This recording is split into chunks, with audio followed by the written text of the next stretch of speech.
Will your investments withstand the storms of life? Hello friends, my name is Fred. Watching Hurricane Ian viciously pummel the Gulf Coast of Florida last week sparked some deep reflections within me.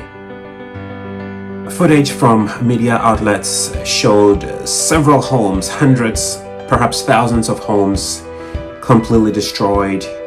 We saw cars floating in the water. We saw RVs, boats. We saw furniture. And most importantly, lives that were lost. And I want to express my sincere thoughts and prayers for families that have lost loved ones in this rather tragic incident. One of the interviews showed a business owner who was lamenting the loss of his business, a restaurant that he had owned for the past 20 years, that was completely washed off within a number of hours.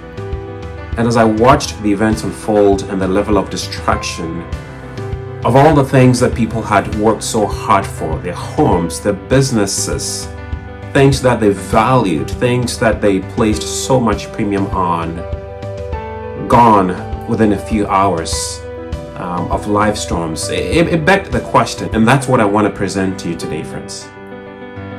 Will your investments withstand the storms of life? And I've spoken to a number of people who take pride in the things they own, their cars, their homes, their furniture, their clothing, their jewelry. But the question though that I've been thinking about is, when life storms happen, when the unexpected happens, will the things that we cherish, that we love to brag about, that we love to show off to other people, that we love to take pride in, will they withstand the storms of life? And don't get me wrong, my friends, there is absolutely nothing wrong with owning the finest things in life, whether they're cars or homes or whatever. That's okay. But the question though is, if the things that we're placing so much value on, if the things that we're attaching so much premium to, the things that we love to take pride in, whatever that may be for you, will they be able to withstand the storms of life? Or are we attaching so much value and so much premium to these things at the expense of things that truly matter? And when I say things that truly matter, I'm talking about the relationships with our friends, the relationships with our loved ones, relationships that will transcend these storms of life. One of the residents who had lost her home and all her possessions shared how grateful she was that she had neighbors and friends who really cared about her, who came to check on her to make sure she was okay.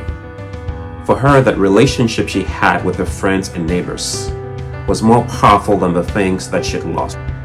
Not that she wasn't feeling sad about the things that she lost, but at that very moment, those relationships meant more to her than the things that she had lost through the storm. How powerful. So as we go through life, as we journey through life, my friend, let's take some time and reflect and ask ourselves whether the investments, the things that we're attaching so much value, so much importance to, will be able to withstand the storms of life. Or perhaps is it time to reprioritize and reevaluate to make sure that we're focusing our attention on the things that truly matter. So again, the question for us to think about today is, will our investments withstand the storms of life? Thank you for watching, my friend. And until next time, think on these things.